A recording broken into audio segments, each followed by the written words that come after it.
С Китаем считается Соединенные Штаты Америки, Европейский Союз считается, а это наш уже ближайший сосед. В этом отношении, ну, скажем так, нам нечего бояться. Это те же самые Дордой, там, купил, продал, но это и есть сильная сторона нашей экономики, да, и, соответственно, это надо использовать.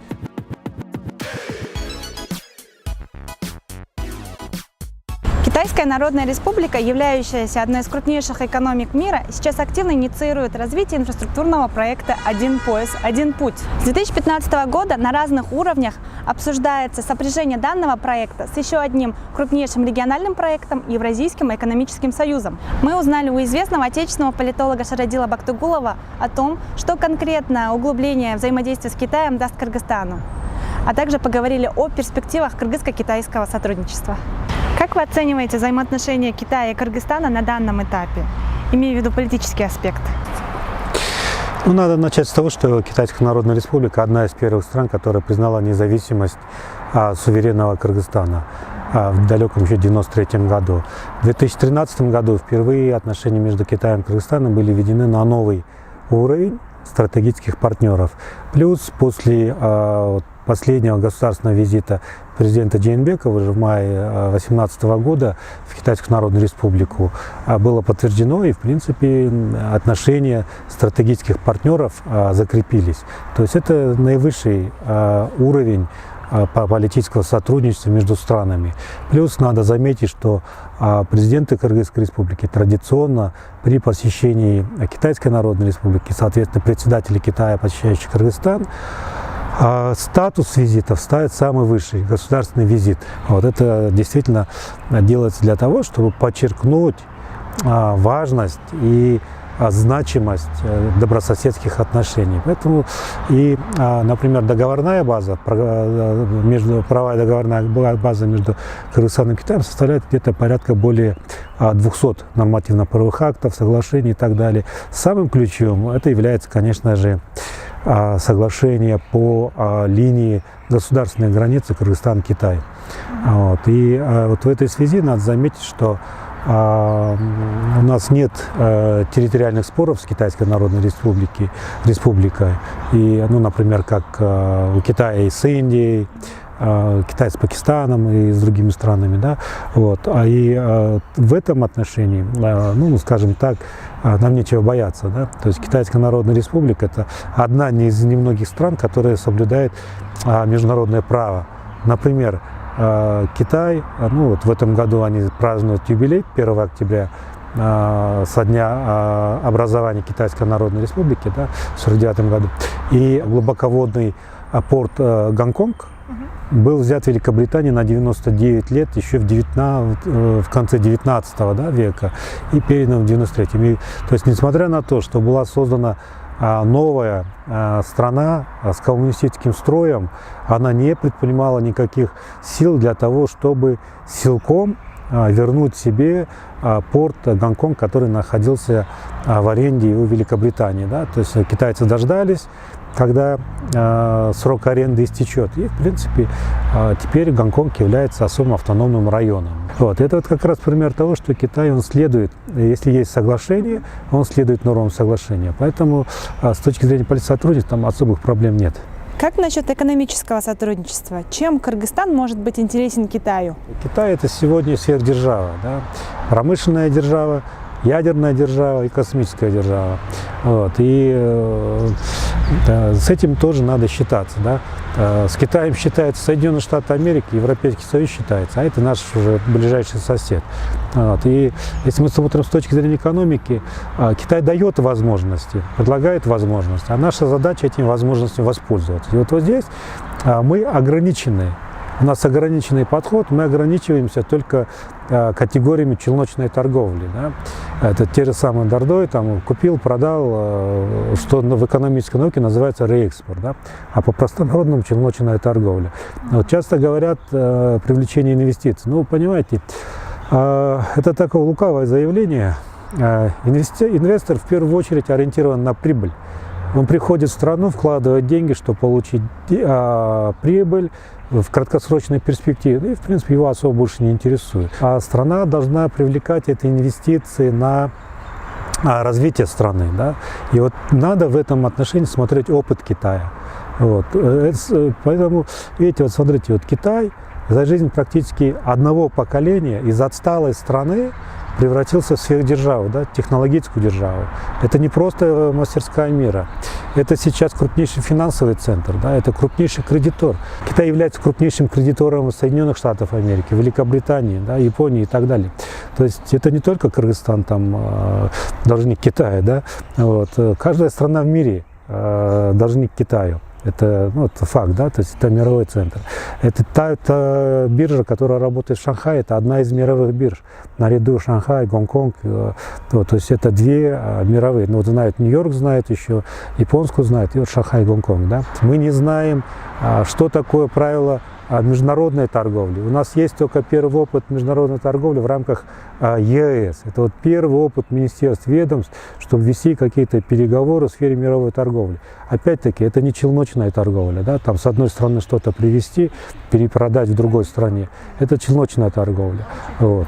А мировая торговля намного сложнее. Вот в этом направлении нам тоже надо работать, стараться. Да?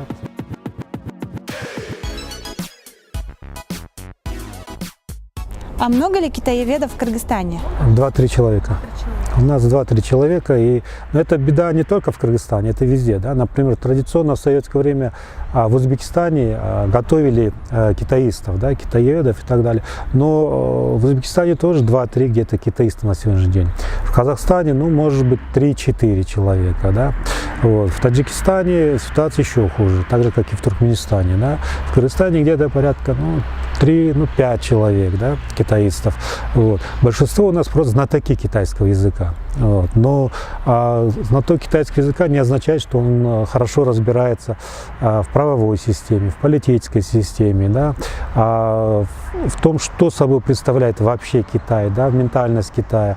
Вот. И вот здесь, из-за того, что мы их не понимаем, мы знаем о Китае только так называемая челночная синология, да, когда знания о Китае основываются на рассказах челноков.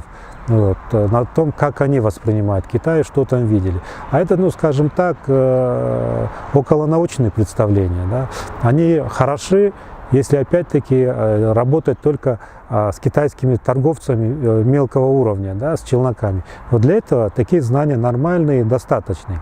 А если работать со страной, с руководством Китая, с руководством хотя бы Синьцзянь-Уйгурского автономного района, я напомню, что по ВВП СУАР в десятки раз выше, чем Кыргызстан. Да? ВВП СУАР больше, чем ВВП Узбекистана, Казахстана. Да? Мы часто обвиняем, что Китай там шьет дешевые товары и так далее. Но Китай обеспечивает, есть спрос и обеспечивает предложение. Да?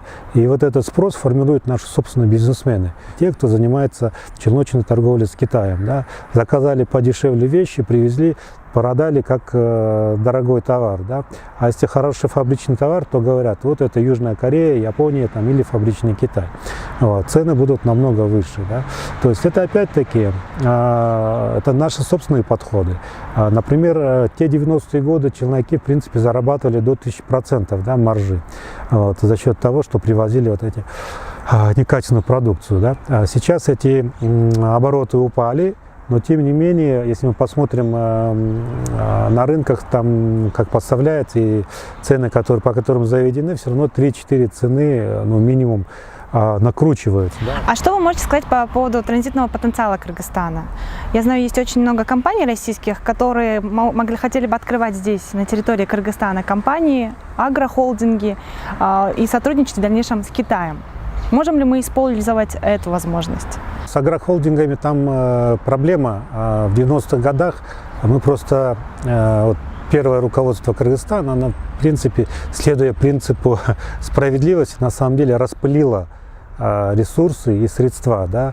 И у нас сейчас, на самом деле, в лучшем случае мелкотоварное производство, в большинстве случаев это натуральное производство. Земля, она уже деградирована. Да? Там где-то еще что-то дают, но урожай, который здесь даже максимально снимает, он не дотягивает до среднего урожая времен Советского Союза, да, скажем, 1985 года. А видите, проблема даже не в том, чтобы создать производство. Создать производство можно, но оно будет достаточно дорогим. Другой вопрос, как это продать. В Китае достаточно сложная система финансирования. Да? То есть там по каждому, например, если яблоки продавать, то там по каждому сорту яблок надо заключать договора и проходить сертификацию. Да? То есть оптом там яблоки и под этим там опор, там Golden Duchess, ну и так далее не получится, да, отправлять в Китай. То есть здесь опять-таки надо смотреть, что именно. Да, есть там, Китай это огромный рынок. Например, в 2012 году Китай стал рекордсменом мира по количеству пользователей мобильной связи, да, перешагнув рубеж 1 миллиард пользователей. Вот, то есть это действительно огромный рынок. С точки зрения транзит с России сельхозпродукции через территорию Кыргызстана в Пекин, ну, на территории Китая лишено смысла, да, потому что намного проще, быстрее пересечь российско-казахскую границу и казахско-китайскую границу. Они пересекают, там, добавляя, там, получают, видите, российско-казахская граница, казахско-кыргызская, кыргыз-китайская. Зачем еще один раз дополнительное пересечение границ? Да? В чем смысл? Вот. Тем более та система железных дорог, которых у нас существует, в принципе, это получается надо товары отправлять, если железная дорога, отправлять до Алматы, потом из Алматы через Чалдавар делать крюк и туда, да, то есть у нас нет выхода из железной дороги, да, из Бишкека, из территории Кыргызстана в Китайскую Народную Республику. У нас есть только железнодорожный, автодорожный транспорт. Вот. То есть если крупный агрохолдинг, он будет пользоваться, например, вагон-рефрижератор, да, вот, и это будет дешевле и быстрее из России направить этот вагон-рефрижератор, например, со скоропортящими фруктами и овощами в Китайскую Народную Республику через уже построенные, функционирующие современные международные терминалы. Да, это Хоргос, да, вот. А в Кыргызстане таких нет. Вот. Это не есть проблема, это наша сегодня реальность, вот. Это задача, которую надо решать. Да? То есть не надо унывать и критиковать. То есть да, у нас есть проблемы, да, у нас натуральный характер, да, у нас сырьевой характер, но это и есть сильная сторона нашей экономики, да, и, соответственно, это надо использовать. Вот. Другой момент, что если мы сами поменяем структуру своей экономики, тогда да, поменяется и структура экспорта из Кыргызстана, да, и структура транзита и так далее. Поэтому здесь надо смотреть, что россиян будет привлекать, да, в Кыргызстане.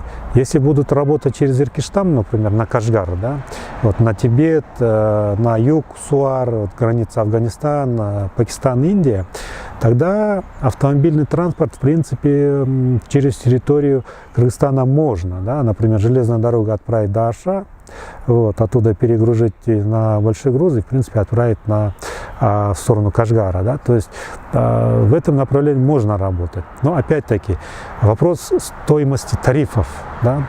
Вот, если казахские железные дороги снизят тарифы, то опять-таки это конкуренция, это уже вопрос конкуренции. Поэтому здесь надо думать, чем кыргызские перевозчики могут быть более привлекательными по сравнению с казахстанскими перевозчиками для российских сельхозпроизводителей.